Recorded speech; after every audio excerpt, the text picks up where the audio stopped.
In this video, I have Mother's Day DIY inspiration for you. Well, hello my beautiful people. Welcome back to my channel if you're returning, and if you are new, welcome to you as well. This is Christine, your DIY craftaholic.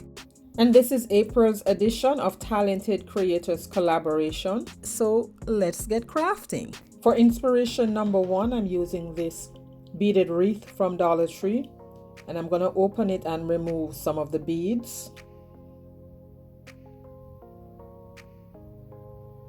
And after I took the beads off, this is how I wanted it. So I took some hot glue and just glued down the beads in place. And then I took some twine, wrapped that around just to prevent the beads from moving around.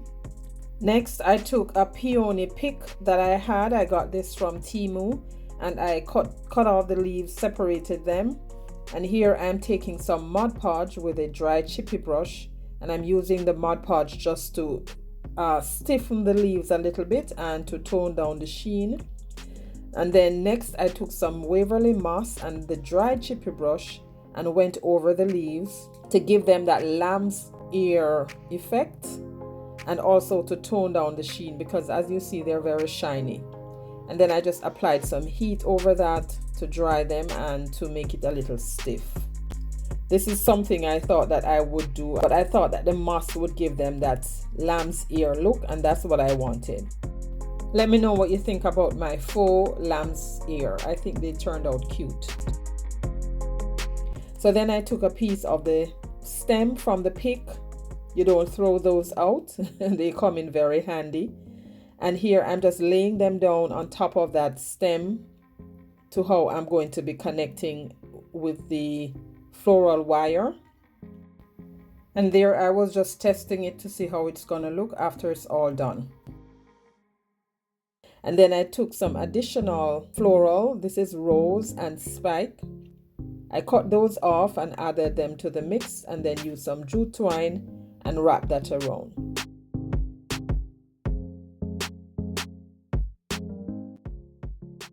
So before I connected everything, I decided to do the ferns separate.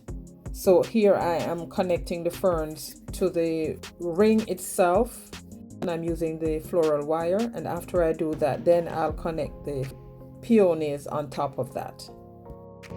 And to connect the swag to the wreath form, I will use the jute cord for that part. And here it is all done. So that extra piece that was left, I tried to put it in the middle to balance it out, but then I realized it's not gonna be enough. I would need another one, but anyway, I left it there for a little bit. So then I decided to add a bow. So I took this burlap ribbon that I had in my stash. I believe I got this from Temu, and it is trimmed with lace ribbon. So I cut a piece off, folded that, glued down the ends together, and then scrunched the middle and kept that in place with some hot glue. And then I cut another piece for the tail, did the same thing, scrunch in the middle, glue that down, and then connected both the bow and the tails together using a piece of jute cord.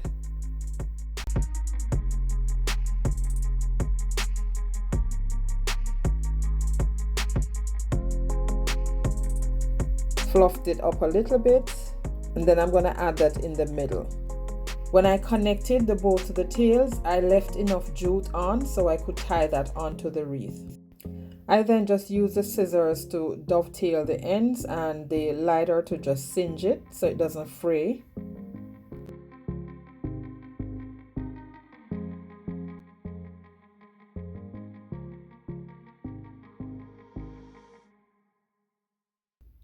And that's when I realized that the middle bud, it's gonna look uneven. And I had this little rose, I don't remember where I got it from, but I glued that on top of the bow and then just added some more little pieces of pick that I had.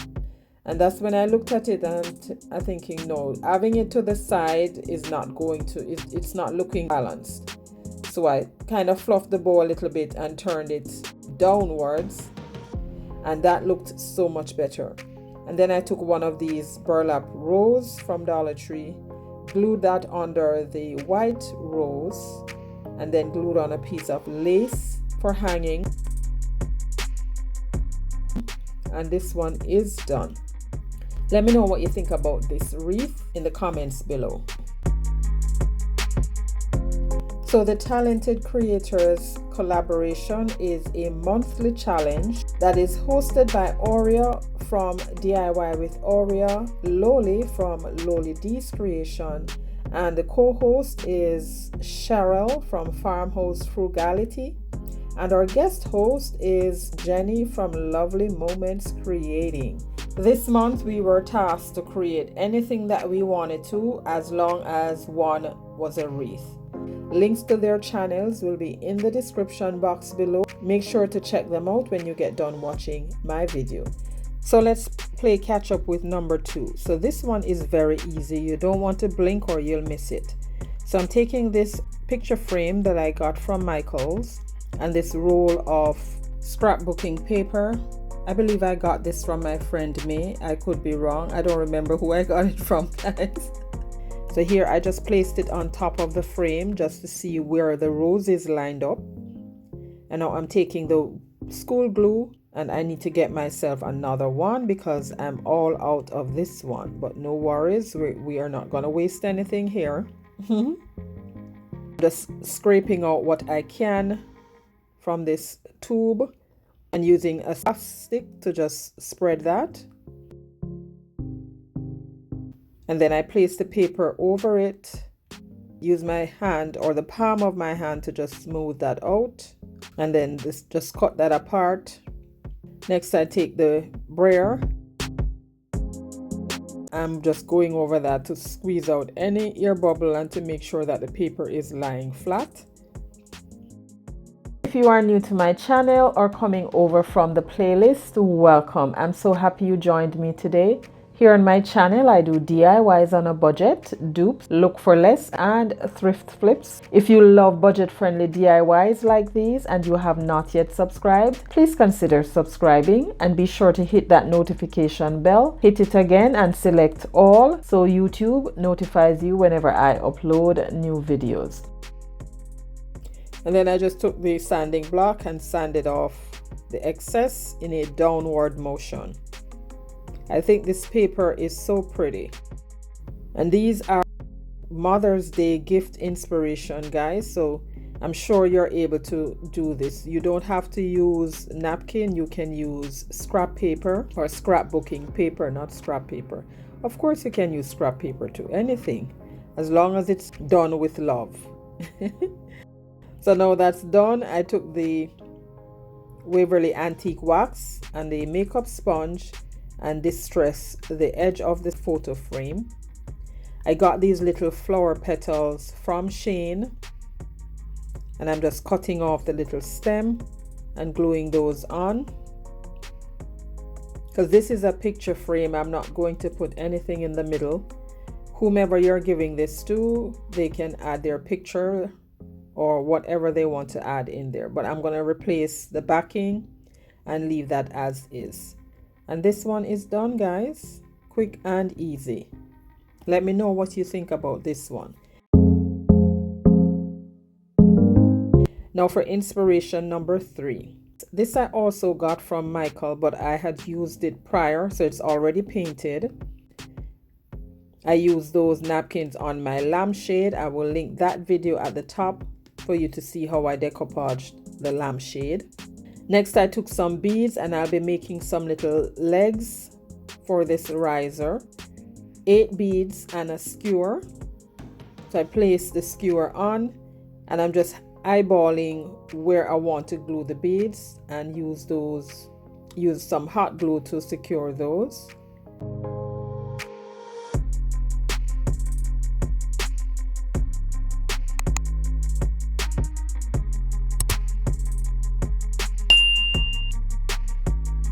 And then I took my miter shear and just cut them apart. Okay, that one went flying. You want to make sure that when you're cutting these, you're cutting them inside something so they don't fly all over the place. And now that's done, I went over the base with some antique wax. and now that is dry. I'm also doing the same with the legs. Next, I'm going in with my Mod Podge and my napkin panels. I'm only using 4. So I took the Mod Podge and I'm applying the Mod Podge just enough so that it gets very tacky. And then when it's tacky, I place the napkin over it and then use the sponge brush again just to seal that. And then I took my heat gun and the parchment paper to seal it. And I did the same for the other 3 sides.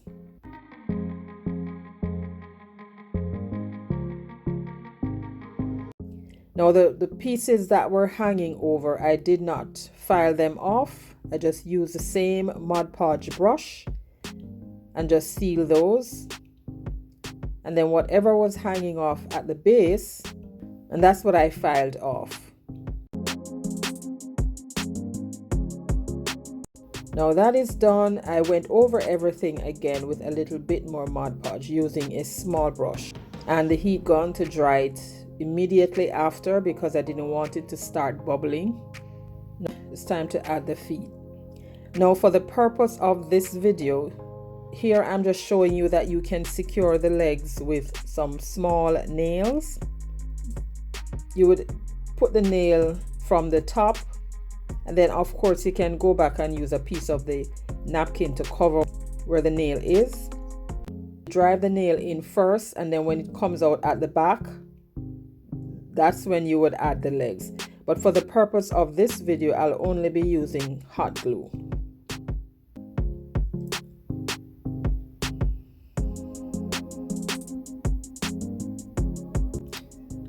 So there you have it. I glued them on, and that is it, guys. Quick and easy.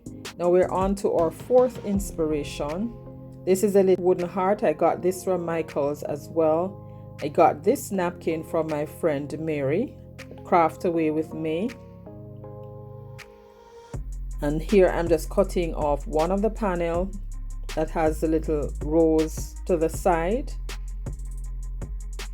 Decoupaging again, applying some Mod Podge, applying it, spreading it so that it becomes tacky. And then I place the rose on. Now this, I want this to be a little slanted. It's not going to be upright. The heart is going to be leaning on one side. And that's how I want it. So after I put that on, I'm now using the parchment paper and the heat gun, the heat press again to reactivate the Mod Podge and seal that. And then take the nail file and file off the excess in a downward motion. And here it is, all done.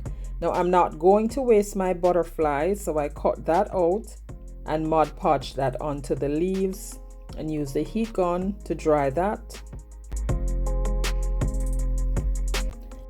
I just want to pause here to tell my subscribers, thank you so much for your support. And if you are here for the first time, thank you so much for coming by. I would appreciate if you subscribe before you leave. It really does help my channel to grow. And don't forget to check out the host channels and the playlist down below after you get done watching my video. So I'm taking the same makeup sponge that still had the antique wax on there and just distressing the edge of this, giving it a rusty or dirty look, just to define it. I then made a small bow from jute cord, just wrapped it around my finger 2 times, glued that on in the middle, just slanted it a little bit, and then took a small wooden block, glue that at the back of the heart, and this is done, guys. Simple, quick and easy. Now this is a bonus clip. I got these 2 ladybugs from Amazon. I had them just sitting down there somewhere, so I decided to just give them a little spark. I didn't like how pale they were. If you like this look, then that's fine, but I decided to take some paint and just gave it one good coat, and here they are, all done. And then I went over them again with some Mod Podge to seal this. Now I placed these outside the night before just so that they could get some sunlight the next day, because these are solar, but I forgot everything about it to see how they lit up. Now we are here for the final reveal. These are my Mother's Day inspiration DIYs. Guys, let me know which one was your favorite. And if you enjoyed what you saw here today, don't forget to like, share, and subscribe. I am aiming to reach 3,000 subscribers by the end of April, which is my birthday. So you would really help me out if you share my video, encourage your friends and family to subscribe. And if you're watching and you have not yet subscribed, what are you waiting for? Go ahead and hit that subscribe button, that notification bell, so you'll be notified whenever I upload new content. There will be a giveaway in May in celebration of my birthday and reaching my goal of 3,000. So make sure to subscribe. And if you enjoy budget-friendly content like this, I suggest this video right here or this playlist.